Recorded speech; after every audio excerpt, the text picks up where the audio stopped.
Good afternoon, everyone. We'll get started in a few minutes.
Hi, everyone. We'll get started in 2 minutes at 1:05 to let more people join. Thank you for coming on this afternoon.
Okay, thank you, everyone. Let's get started. Um, Thank you again for coming on today. My name is Carolyn Tran, and I am a co-director with Communities United for Status and Protection. Thank you for joining today's webinar on what's happening with Mauritanians. This comes as news of the Biden administration has now restarted deportation flights to Mauritania, an unconscionable decision and a sharp departure from decades of American bipartisan immigration policy to not deport people to Mauritania due to the prevalence of slavery, forced statelessness, ethnic cleansing, and other race and ethnicity-based human rights violations that Black people face in the country. Under the Trump administration, these deportations restarted, and since the very beginning of the Biden administration, we have been calling for them to reverse this policy, return to decades of bipartisan precedent, and to designate temporary protected status for Mauritania. Instead of doing this, we are now seeing deportation flights take off. Next week, another one is scheduled to deport people who have escaped slavery, are in the US right now, and are asking for our help. This administration has the opportunity to stop this suffering, and we will call on them to immediately do so and designate TPS for Mauritania. Today, It is my honor to introduce our esteemed speakers who have been on the ground witnessing, supporting, and advocating on behalf of Mauritanians in the United States. Many people on this call have taken calls from our neighbors and friends and community members who are scared of being torn from their families, scared of being deported to a place that doesn't recognize them as citizens and a place where they fled egregious harm. We ask that you listen to them. We are joined by Zeinabou Sall of the Mauritanian Network for Human Rights, Dr. Seydi Sarr from the African Bureau for Immigration and Social Affairs, and the Black Immigrants Bail Fund, Daniel Say from Haitian Bridge Alliance and the Black Immigrants Bail Fund, Haddy Gassama from UndocuBlack Network, and Mike Khanh from the American Civil Liberty Union Immigrant Rights Project. Our first speakers will provide information about the current TPS campaign for Mauritania, how human rights experts and members of Congress have repeatedly over and over again pointed out the dangerous and deadly conditions in Mauritania that warrant a designation, and how this administration has failed to properly screen asylum seekers from Mauritania for protection, provide them with interpreters, and setting arbitrary bonds for each of them, as we saw just last month at the Desert View Annex facility in Adelano, California, where this administration has detained over 100 Mauritanians.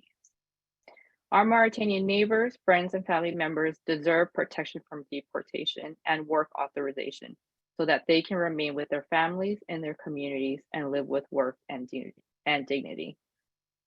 I introduce Haddy, Zeinabou, and Khanh. Haddy to give context on the campaign first.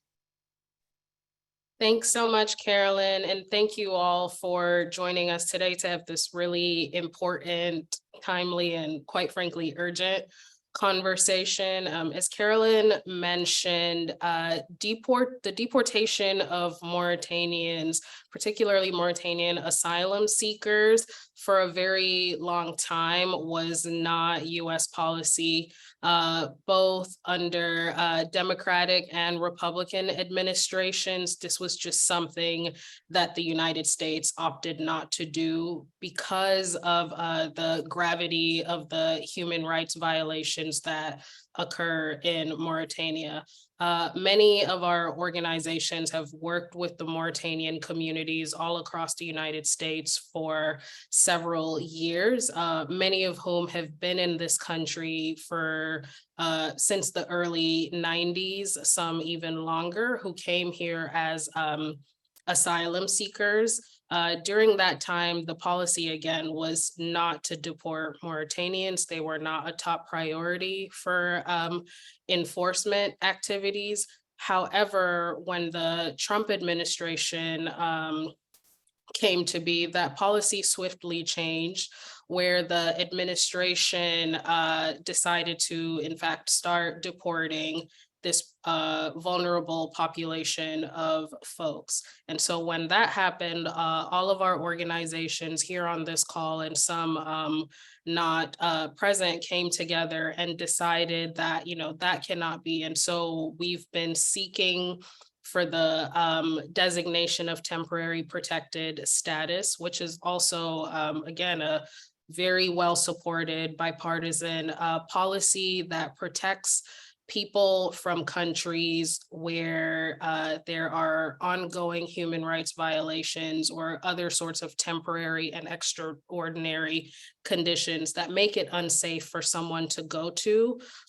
It ensures that people are not deported to those places, and it also ensures that while they're not deported, that they also have the right to work in the United States. Obviously, TPS in the name, it is temporary. It's not like asking for green cards or any sort of permanent status, but it is a humanitarian provision. So our groups, I think for now, several years have been asking for the Biden administration to designate TPS for Mauritania. And dishearteningly, what the administration has done is quite the opposite. They've decided, while considering TPS, that they would detain this vulnerable population. And as recently as week before last, start deporting people to this place. And I know my colleagues will talk more in depth about the country conditions that people are fleeing from and the current country conditions that the Biden administration is deporting people to. I'll just close out with highlighting that the TPS campaign for Mauritania is one of the longest TPS campaigns we've had ongoing. And for us, that is no coincidence. We understand that this population is vulnerable. They are predominantly Black, and they are fleeing from anti-Blackness and anti-Black slavery in particular in their home country. We always raise the example of the designation of TPS for Ukraine, which happened a week into when the conflict started, and compare that to the years that we've been asking this administration that's purportedly supposed to uphold human rights values, but has yet to designate TPS for this country, where the country conditions, by all accounts, merit a designation. So I'll stop there and hand it back to Carolyn. Thank you. Thank you, Haddy. And next, I would like to introduce Zeinabou Sall from the Mauritanian Human Rights Network. Good afternoon. Thank you all for your for being here. Thank you, Caroline.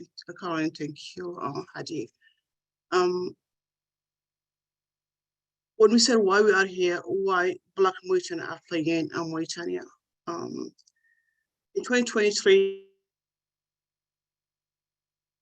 we used to talk about slavery in Mauritania. So Mauritania is still practicing slavery, even though on papers it said it been abolished in 1981. Until now, 2023, we don't have more than 4 cases who've been taken to court. So the reason is the system, the government of Mauritania, because they are like Arabs, they are the one who are practicing slavery. So more than 90,000 Black Mauritanian are still slaves today in Mauritania, and all are Black. And then we have thousands of Mauritanians today who may be enslaved because of the current situation of the country. So people are fleeing because there's apartheid in Mauritania. There is no equal rights. So there's a genocide who's not even been criminal this time. So from 1987 to 1992, there was a wave of how to erase Black Mauritanian from the country. And then thousands of Mauritanian, more than 65,000 Mauritanian, all Black, been expelled to Mali and Senegal. And they all are professional, from government worker to healthcare professional to teachers, and then to nurses. And then those people, they've been expelled to Senegal, and then so many villages occupied Black Mauritanian been burned, disappeared completely from the earth, from Mauritania. And then all Black soldiers, they were not lucky to leave the country. They were executed, tortured, and then buried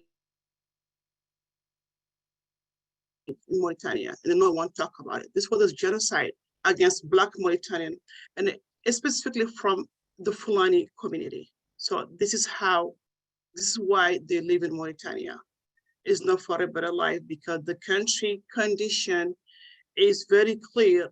This country is only Arab country, and then the Black will not be in that country. This is the reason people are leaving Mauritania, to escape from slavery. And then women being sold, children being sold. We have forced labor for the children, women be violated, children be raped, young women be raped because of the condition of Mauritania. The only problem they have is because they are Black. So fleeing apartheid in Mauritania, fleeing slavery and racial discrimination in Mauritania, many Black who flee the country and are in this country, they're facing a lot of struggle because on the immigration system. Because what we're seeing at this time, and then way before, people who've been here for years, who fled this country from 1987 to now, are in a bench where they, because of the system, they weren't able to find people who got the language barriers, because if you don't speak language and you are in the court system, you will have to find someone who would help you in an asylum case. and it didn't happen before. So they lost their asylum cases, and then they've been to the country more than 20, 25 years. And then what happened during Trump administration, they've been deported to Mauritania. And then what happened when they get to Mauritania, they're going to be in jail. They're going to be tortured. And then some of them will be again becoming slaves.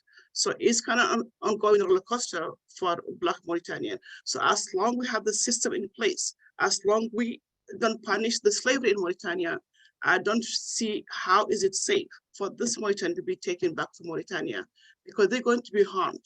They're going to be killed. And what's going to happen next is kind of continue, because you are fleeing slavery, and then you come to the United States afraid of country of freedom, and what happened? You're going to be in jail for years, for maybe in as custody for a year. And what's going to happen? You're going to be deported to Mauritania. And then as a Black, and as they said, any Black is a slave. You're going to be in jail. You're going to be tortured, and then you're going to be a slave again. So we really have to see a way how we are able to keep the Mauritanians safe. The Black Mauritanians who lived here for decades, for 25 years, for 30 years, they deserve any type of relief to be able to be safe and live with the children. But the Biden administration should at least alter the flights. Because last week, I think 2 weeks ago, we had a flight going to Mauritania, and I can give a specific case, because he was lucky not to be taken to Mauritania that day, but he's on the deportation list.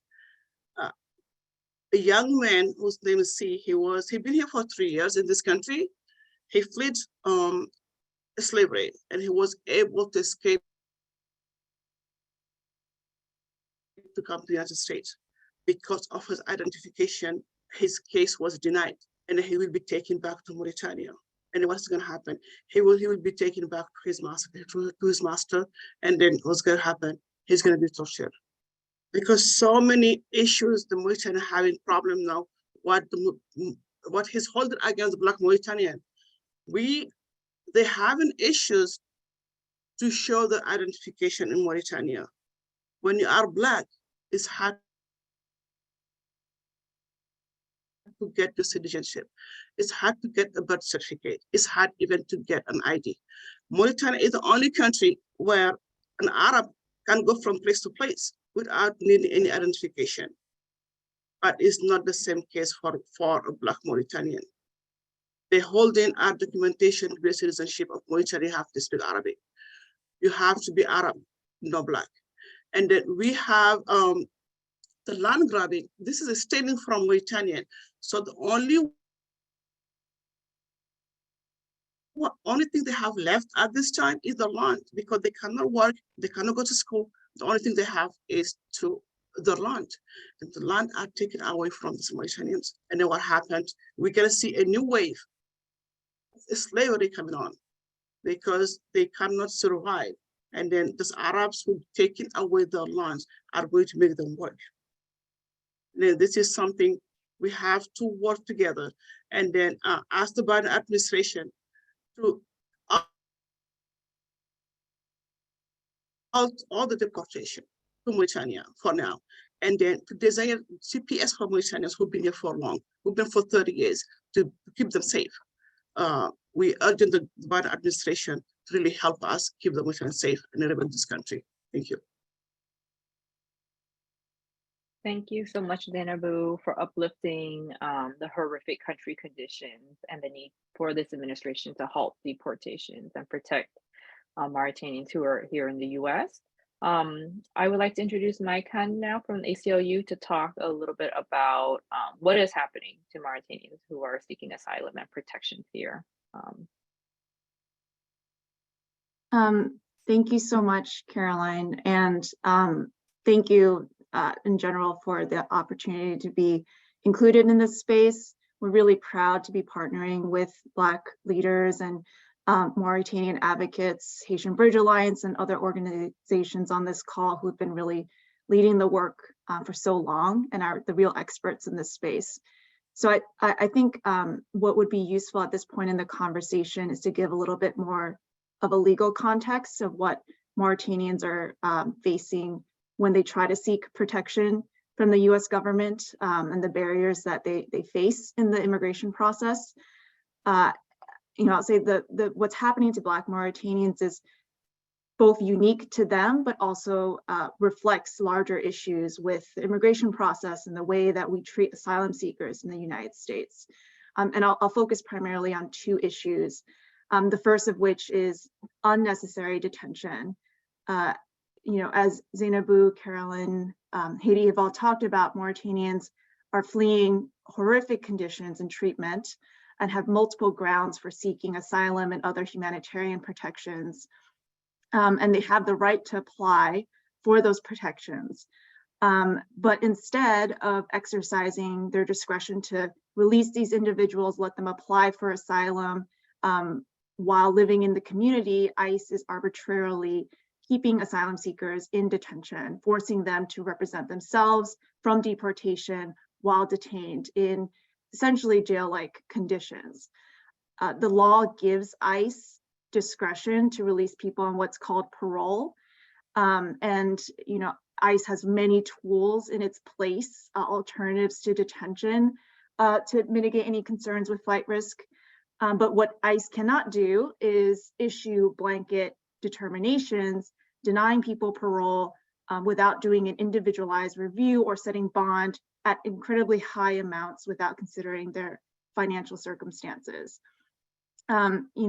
In fact, ICE has a parole directive in place that basically has a presumption of release where an individual has a credible fear of persecution or torture, which these individuals obviously do and have places to go to. But we know that ICE is not following this policy. They're making arbitrary determinations, setting bonds at incredibly high amounts, even $1,500, $5,000. And given the conditions that we know that Mauritanians are fleeing, it's pretty safe to assume that they don't have the resources or ability to pay such high amounts. Yet ICE is issuing these blanket determinations, reflecting just how this government is really on autopilot with regards to detention. And it not only harms the individuals and their ability to pursue asylum, but also the public at large. These are just unnecessary, costly detentions taking place. The second issue, and I think this plays with the detention, obviously exacerbates detention, is the language access issues and just how draconian our immigration process is. The vast majority of the Mauritanian asylum seekers speak languages of lesser diffusion, rare languages like Pular, Mauritanian, or Soninke, and many are not literate precisely because of the discrimination that they face in their country. Their languages are not taught there, or they're completely excluded from the education process altogether. And while the federal government is supposed to ensure that people with limited English proficiency have equal access to federal programs and services, we know in reality that that is not happening. When people are detained, they don't have access to interpretation or translation services, and yet we're expecting them to defend themselves from removal, fill out these applications that are all in English, and submit their proof all in English as well to asylum officers, immigration judges who do not have the right cultural context and understanding of what's happening in the country. We know that despite that there are clear regulations and agency policies that make it clear that the government must accommodate people who speak other languages, who don't speak English, must provide interpretation in their preferred language. But we know that people are being forced through credible fear interviews, as well as hearings in immigration court in other languages like French, Arabic, and English, which leads to issues of misunderstanding. People are not able to fully participate in their own removal cases because of these language barriers. And this seriously prejudices not only their asylum case, but also leads to wrongful removal orders. And I know that later in this call, we will be highlighting specific examples of this. And I think both of these issues, over detention, as well as the language access issues, are really reflected in the group of Mauritanians that are currently detained now at Adelanto at the Desert View Annex in Southern California. I know that Daniel from HBA will be going into more detail about their situation and the heroic efforts really to raise bond for these individuals. But I'm just wanting to point to the letter that we joined with other partners calling for ICE to release these over 100 Mauritanians who received an arbitrary bond amount of $5,000 when none of them can afford that, and when they're really facing prolonged detention because of the immigration process and the rare languages that they speak. With that, I'll pass it back to you, Caroline. Thank you so much, Khanh, for all that context and really the hurdles that folks experience while trying to seek protections. And Daniel, I'll pass it on to you from the Haitian Bridge Alliance and the Black Immigrants Bail Fund, who have been applying for bond. Thank you, Carolyn, and thank you, everyone. My name is Daniel Tay. I work with Haitian Bridge Alliance, and I coordinate the Black Immigrants Bail Fund. My heart is very heavy this morning, not only because of how difficult it is each time our community members have to struggle to hang on to a tiny thread in order to access, protection, in order to access relief that other people easily have access to. And, this plays a long way into even us advocates on this call, to our personal well-being and well-being of even the community in general, given how hard this thing is. I've barely slept this night because, we stayed up, Garin and I, trying to figure out bond processes and bond applications for these Mauritanians, given that the system itself that is put into place for these bonds to be paid, it's so painful, right? To the opportunity that they have, which was, of course, it's not even fair. It's still a pain to get it to work. And so that's just what I felt. And so I wanted to open up with that. But I won't stop. I'm going to say that, the plight of my fellow Mauritanian brothers and sisters is not, it's not new. It's something that we've been struggling. It's just, a little bit, a tip of what the community faces every single day, what Black migrants face every single day throughout this system, while others are being given fair and, fair opportunities, and red carpets are being rolled to them when they're fleeing outrageous conditions. Our own communities always have to struggle. We always have to battle. We always have to fight, starting from fair opportunities to access freedom, language access, the speed or the length at which the administration reacts to issues that concerns Black people is always with a lot of reluctance and always with a lot of hesitation. And, our people continue to die and suffer every day in detention. And I speak wholeheartedly of these issues because I know what it feels like, given that I've been locked up in these spaces for a long period of time, and I know how exactly it feels. And if only these people could be given an opportunity to be set free. I'm supposed to be talking about, the bond process and how it's working for the Mauritanians, but I wanted to lay the ground on that particular issue. I won't go any further, but I want to thank all the partners that are on the ground and partners that have been working extensively to help release some of these folks. I think we have over 50 people so far who've been released out of this group from the tracking that we have. Our partners on the ground that have helped posted bond. I cannot name all of them on this call, but it's really, really amazing the support that we're able to rally. However, there's still much more to be done, right? The Black Immigrants Bail Fund sent out an emergency a request or emergency need for funding to bond people out. Mind you that this request of over 110 Mauritanians came in on a pile of over 50 or 100 more bond applications that were already pending with the Black Immigrants Bail Fund, because of how high Black immigrants are giving bonds, right? I always say that I had a bond of 17,500. My bond mate who had submitted less documents had a bond of 1,500, and that's when I started questioning the system, right? And so because our community members always have high bond amounts, we have the tendency of staying in detention longer, tendency of suffering solitary confinement longer, tendency of not having access to language and living the fair process of asylum, as Maikan was explaining earlier. So we have this emergency request for funding and support for us to be able to bond some of these, to bond all of these people out. The letter that Maikan mentioned earlier was a request for these people to be released.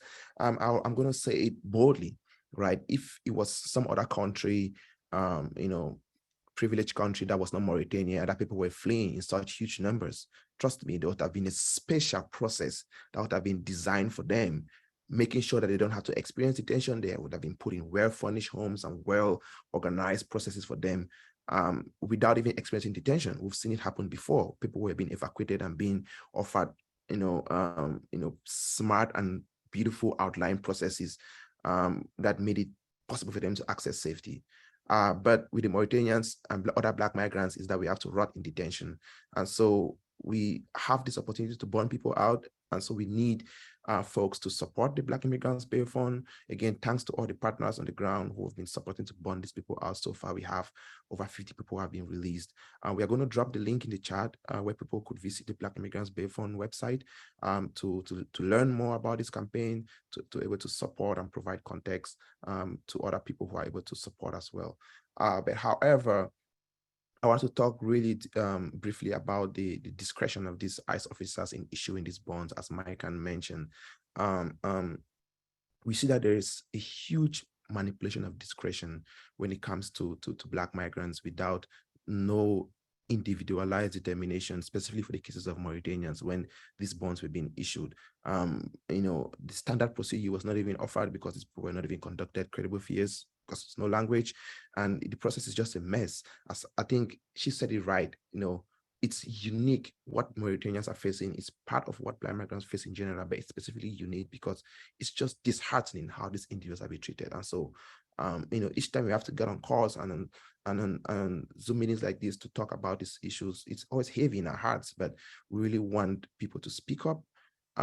First on TPS, destination of Mauritania, and for the unfair treatment of Mauritanians and other Black migrants in detention centers to end. And so I'll leave it at that and I'll pass it back to you, Carolyn. Thank you so much, Daniel, and for all the work that you and HB are doing to support Mauritanians who are being held in detention.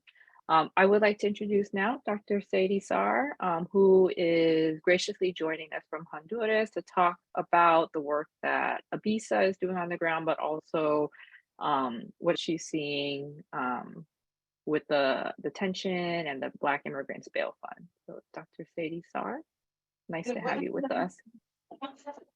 Assalamu alaikum, everyone, and thank you so much for this this very important work that we have to sit down today and talk about it. What we know is that there has been a rise in numbers of migrants seeking refuge, right? But with that, we also have known that there is an alarming increase of discriminatory punishment. And the issue of that cannot be, ignored. The federal government often lean towards implementing policies that are promoting deterrence, right? You guys have seen lately in the news, the buoy that have been caused, all this drama that Governor Abbott have done. But this is not new because punishment, exclusion, and ban laws is what we as a government have always leaned towards to. What is concerning, like Daniel and everybody else in the call before me have said, is that the perspective of how that look like when it's come to Black migrant is rarely considered.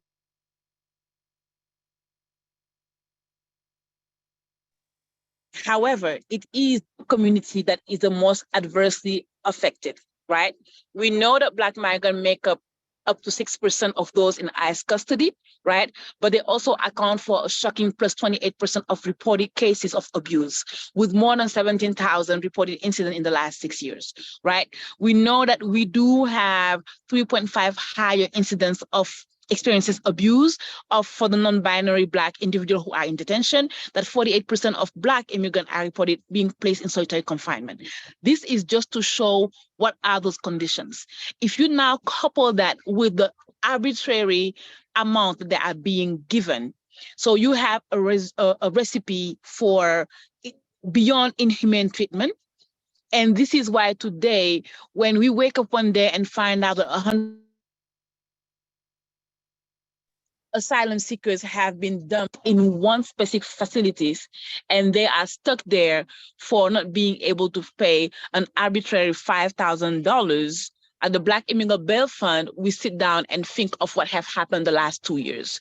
Because in the last 2 years, between 2020 and 2022, the Black Immigrant Bail Fund received over $5 million in bond requests for Black immigrants, right? 230 individuals was able to be bailed, but that means, you know, we have to scrape and ask friends, ask others bond fund to be able to pay over $2 million in bond for Black migrants. And that should not be okay. Yes, we did it. Yes, folks was out. No, it is not something that should be put on communities to fin for. Communities that we know that usually don't get the resources they need. They don't get the support they need. And like Haddy say, why is the TPS campaign for Mauritania is the longest running TPS campaign that we have to have when we turn around and have people within a week, within 10 days, conditions being there, they found a solution.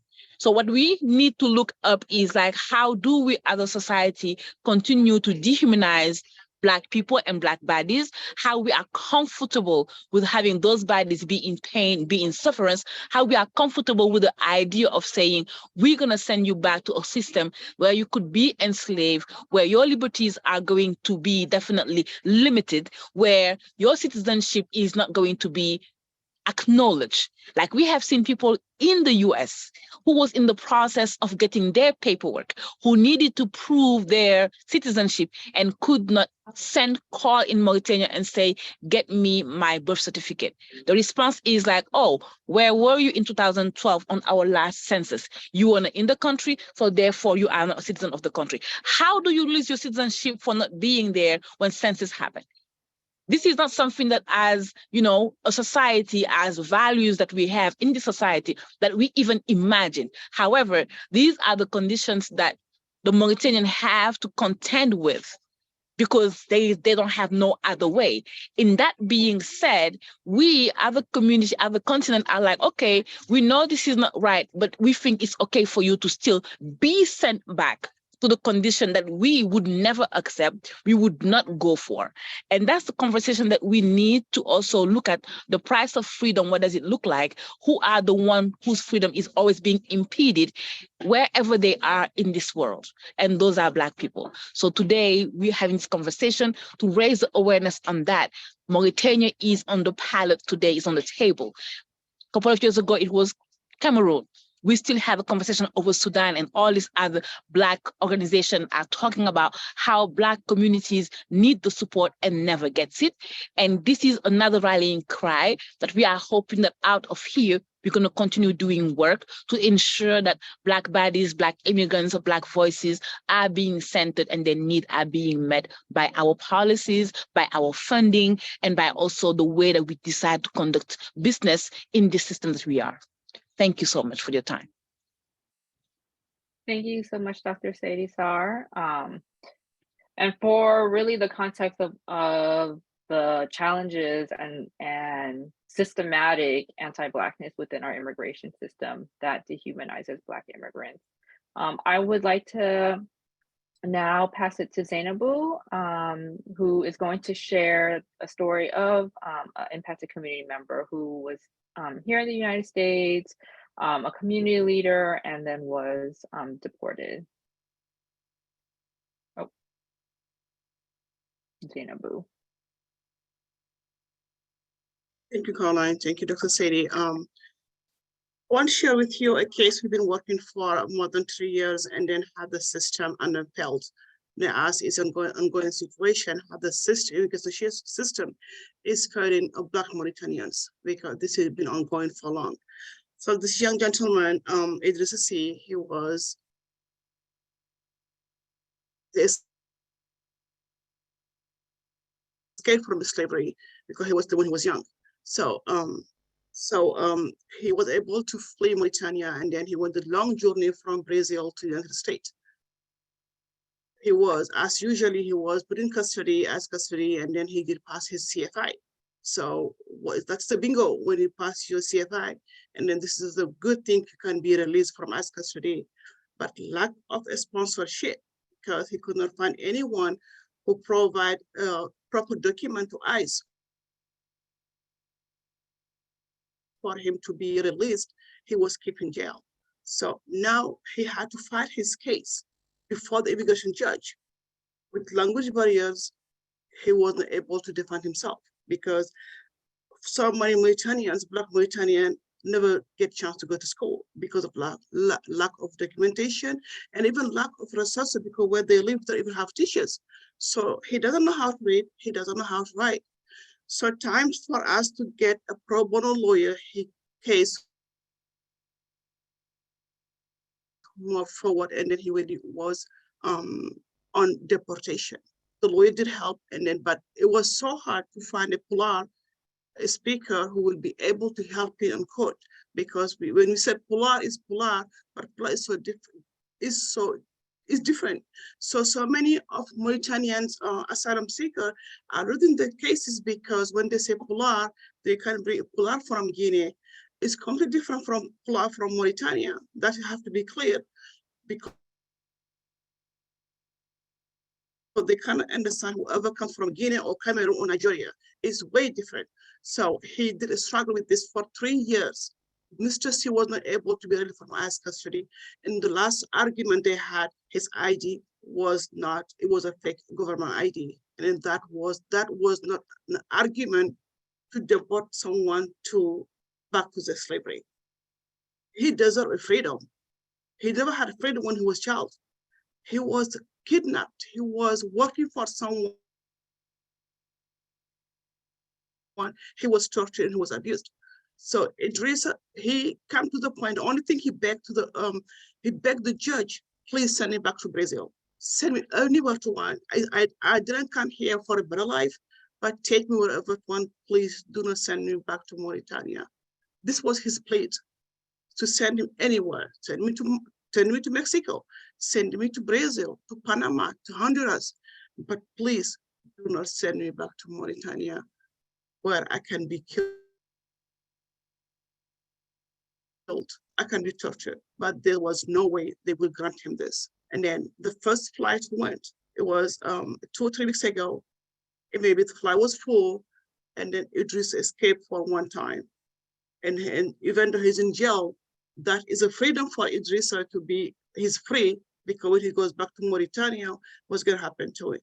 We have a second flight going soon, I think in this month, maybe in a week, and then his name on the list. And it's not only Idrissa, he's on this list. We have children escape slavery. We have proof they escaped slavery, but they're going back to Mauritania. One, because they lost the CFI because the language used was not language they can speak. Because someone who speaks Swaninke and it was someone who speaks French. The interpreter for this guy, he's going to fail his CFI because they can't understand very well clear French. They've never been to school. If someone who speaks Pular and then you bring someone who speaks Arabic, he's going to fail his CFI. So this is the condition of so many Mauritanians today in ICE custody, and then they just claim it for freedom. And then Idrissa is claiming for freedom. Idrissa is asking to be sent anywhere in third country, but no Mauritania. But the judge decided to send him back to slavery. He decided to send him back to a country where there's apartheid, a country where Black and Arabs cannot live together, a country where we are statelessness, no documents, land grabbing, so many issues in Mauritania, and Black Mauritania have been facing daily basic on this all abuse of human rights. So we pleading for this to stop, no more flight to Mauritania. And then we asking for TPS for Mauritanians. It's a temporary. It's not people are gonna stay here. Let's fix the problem in Mauritania. But it's kind of like the Black Mauritanians are used as a bargaining chip. It's kind of political bargaining chip they use right now because they come and hear us. What's going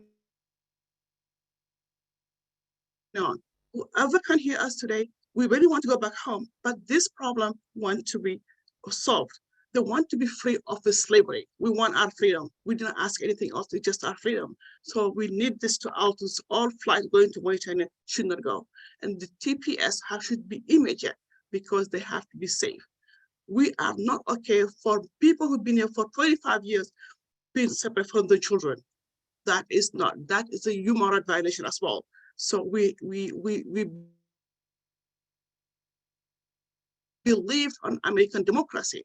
We believe in this country, and then now we are let down. There's people, hundreds, thousands in immigration jail for years, and then it can just be released because the only problem, language barriers. And then this is a trigger because we will be taken from our mother language to Arabic. 2023, there's no more French. Schooling is only Arabic. This is a tool, as I always said, it's a modern tool to enslave again more Blacks because you cannot go to school. You don't have papers. You cannot go to school because you don't speak the language. And then what's going to happen? All these young children are going to be working for these Arabs. And then what's going to happen? All these young girls are going to work for Arabs, like physical violence and then sexual violence is adding to the loads. And then no one is raising the voice to say enough is enough in Mauritania. We really need help. Thank you so much. Thank you so much, Zeinabou, for sharing that and really for all the work that you've been doing over the years to really work with community members. And I know that it's heavy and it's hard. And so, you know, we are with you when we are trying to really push this administration to designate TPS for Mauritania and to halt deportations. So before we open up to Q&A, I want to just bring back our last speaker, Dr. Seydi Sarr, to remind folks that all hands help this load lighter, and that we really need everybody to uplift the stories of Mauritanians, why we need TPS, and why we need to stop deportation flights. Definitely, Carolyn, like my compadre, like my compañera, Gerlin says it all the time, amplement chai palou, right? So many hands makes the loads lighter. And we understand that every community is at odds and have a crisis brewing or crisis ongoing or a crisis about to happen or have been in crisis for the longest, because this is how this country is keeping us, right? But with that being said, we are here today to call you guys to action in so many fronts, If you are a lawyer and you have enough time, we do need pro bono lawyers to ensure that due process is being done.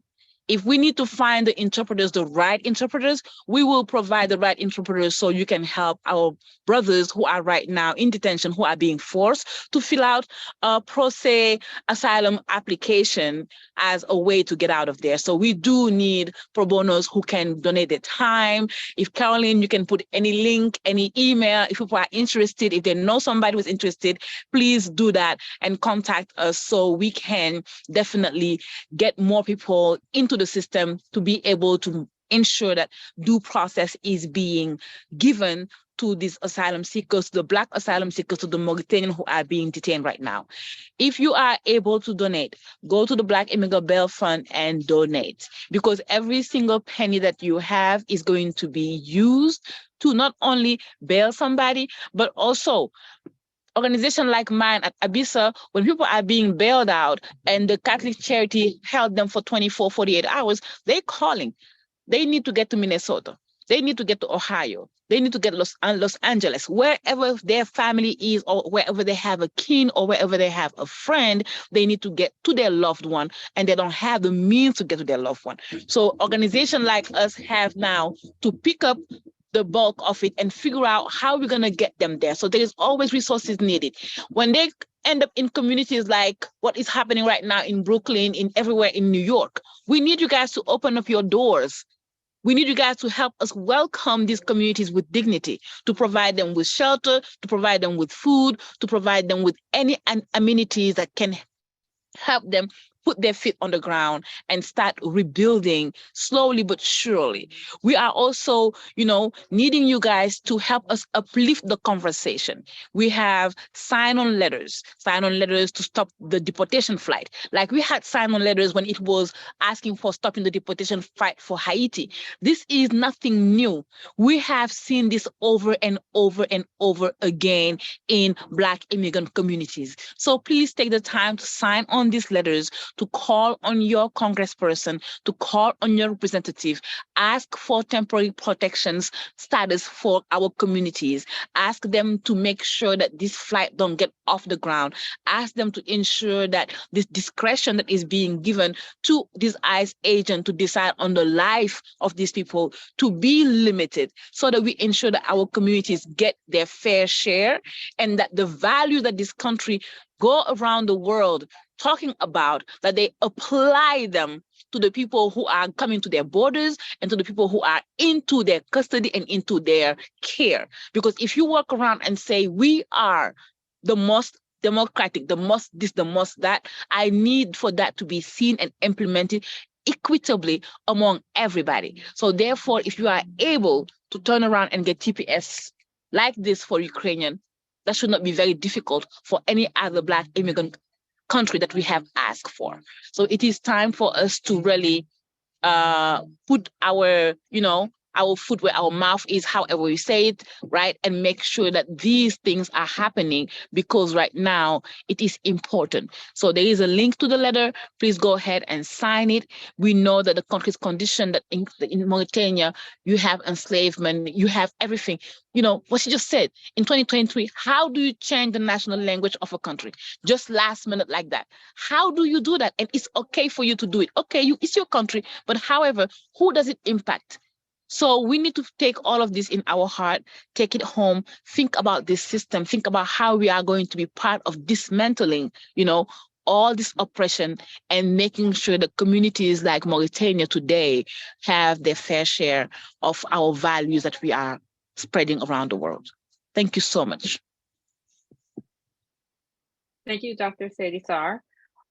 So now we'll open it to Q&A. If you have a live question, please raise your hand and I will call. The first question we got was, are there any members of Congress willing to intervene or ways they can? This is from Wind of the Spirit. We got BWC to get Romeo Conan taken off a deportation flight, but of course that's an individual case. Is there an equivalent whereby a member of Congress could list all 50 plus people who are left in Adelanto and ask that a stop be put on their flight?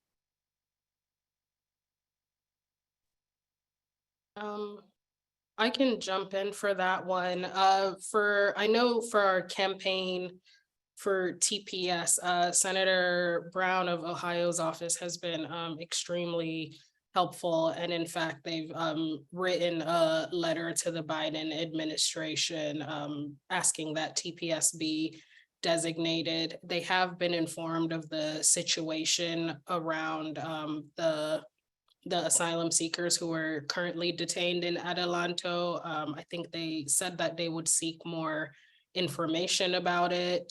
They were also informed of the last deportation flight that went out to Mauritania, and they were equally as disheartened as we were about that, especially because since sending that letter to the administration, I think they were told that any kind of deportations or movements around the Mauritanian population, they would be informed of ahead of time. And that was not the case for this last deportation flight. So no commitments yet from like a particular member of Congress to kind of do like a private name bill for Idrissa, or just for them to do any kind of work for all of the other folks who were detained in Adelanto. But there certainly is a congressional champion for TPS for Mauritania, and we're working very closely with them to see what else they can do in their capacity.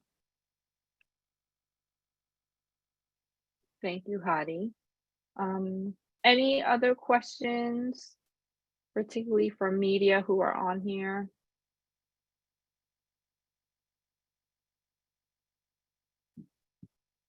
Oh, okay. Let me see. Maria? Hi there. Thank you so much for everything that everyone shared today.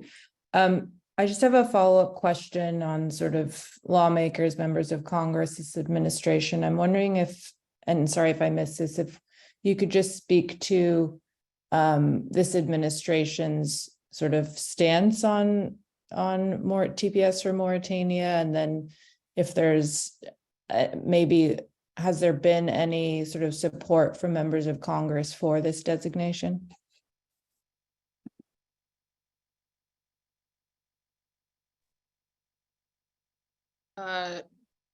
Thanks, Maria. I think I can take this too. Yeah, just the administration has said that TPS for Mauritania is under consideration, right? And that was said, I think, at this point 2 years ago. It is now. There have been several conversations between advocacy groups and the administration at all levels, from the State Department to the White House to USCIS, about this push to get Mauritania designated for TPS. And just as I mentioned, there is congressional support for TPS for Mauritania. Senator Brown of Ohio has been leading the charge there. They've written a letter to the administration listing out all of the country conditions that were stated here and making a very clear argument as to why a TPS designation for Mauritania is necessary and needed. And even prior to that, I mean, as way back as when Vice President Harris was then Senator Harris, I think, has also publicly put out a letter when she was a senator, again, stating how dangerous the conditions in Mauritania are and why it's an unsafe place to deport migrants to, particularly those seeking asylum and safety from enslavement. So yeah, there's definitely, I would say, some congressional support for the TPS cause.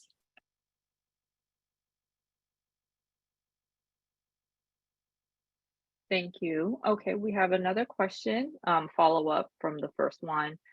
Haddy, does it matter if the detained people are from a given rep or senator's district? If not, in New Jersey, we can try BWC and Payne Jr. Though AFSC New Jersey tells us that there are several folks from Mauritania detained in New Jersey currently. Yeah, I mean, I can speak, and I know because Daniel, you also are working so closely with these folks. You can talk about the efforts, but I think from just the Hill advocacy side of things, I think any kind of connection between the representative and the person detained is helpful. So for example, if the person detained has a sponsor in the elected officials district or state, that's helpful. If there's just a large community of Mauritanians in that particular state or district to where the person who's detained, if they're paroled out, would go to that person's state or district, that's helpful. But I think with the New Jersey example, that's also helpful. If the asylum seekers being detained in the elected officials state or district, that's any kind of a nexus or a connection you can make to the elected official for them to see that this matters for their constituency or impacts their constituency in some way, I believe is helpful. But I'll kick it over to Daniel. I don't know if you want to add more. Sure. Thank you, Haddy. And from following up from what Seydi said, right? We don't have to sit silent. It doesn't have to be a specific member of Congress or whatever. That's the rule for whatever procedure they have going on there. But I think the more we speak about this issue from every angle, I believe other members of Congress, even if they're not in the district, could openly speak about this if they consider the conditions that these individuals are facing. And so to that, I did hear about people who are being sent to Louisiana, and now I'm hearing about New Jersey today. People are being moved around again. Just so folks are aware, this is strategy, right? To displace people, to destabilize them, and so we are ready to support these people out of New Jersey. But again, adding from what Haddy said, members of Congress, no matter what connection they have, organizations that are in New Jersey could support as well. But the idea is that attention needs to be brought to this issue. And I'm happy to connect with you after this, Adam, to follow up on the folks in New Jersey. Thanks, Daniel. I'm sorry. We got a question around where in the country are people from Mauritania mostly staying? I am in Southwest Ohio, and it seems we have many new neighbors from Mauritania. What are other regions are seeing this particular demographic growth? And Zeinabou, maybe you can answer that question. Yeah, I think beside Ohio, we have a lot in New York as well, because we have a big community from Mauritania in New York. Memphis, Tennessee as well. So this is a demographic we can really see the concern of Mauritania on this location. Sorry, Zim, I think you cut out. Yeah. Oh, go ahead. Go ahead. And Michigan as well. Thank you. And then our last question for the day will be Abdoulaye. Are you able to ask your question? Yes, can you hear me? Yes. Yes, I don't have a question. I just wanted to make a little comment before we disconnect. I would like to thank you all for the hard work you're doing. We really, really appreciate it as a Mauritanian who's residing here. So I see your work and I really appreciate that. And I know, all Mauritanians who are here are really appreciative of the hard work you're doing. Now, I want us also sometime to point out something that is not really being addressed, on different report by the different reporters out there, is the need to change the policies in Mauritania, because not deporting Mauritanians is one thing, but making sure the leaders of that country change the policies inside that country, can be a lot helpful. Because right now, you see in Mauritania, those in charge are those also who are being accused by many, as committing, the crimes back in the days. Like right now, the Mauritanian parliament, the leader of that parliament is being accused himself by being the killer of some Mauritanians. This is outrageous, and he's being silent about it. And this is somebody who probably you'll see traveling all over the world with a diplomatic immunity, and he's in the eyes of many Mauritanians the killer of their father or their son. So this is not something that we should be watching without saying anything. And as I said, not deporting Mauritanian is good, but if Mauritanians can stay in their home without any fear of slavery or any type of discrimination is even better. So I'm gonna stop here. As I say, thank you everyone. I really appreciate all the hard work you do. Thank you so much, Abdoulaye, and thank you for all the work that you are doing as well. So that wraps up our webinar today. If you have any questions, please email info@wearecusp.org and we will direct it to the right organization and speaker. I really want to thank all of our speakers today for not only sharing about the work that you're doing and uplifting the horrific conditions, but really your continued commitment to making sure that Black immigrants in this country deserve equitable and fair treatment within our immigration system. So thank you so much to everybody. Please reach out if you have any questions, and we hope that the next time we see you, we'll be celebrating TPS for Mauritania. Thank you. Thank you so much.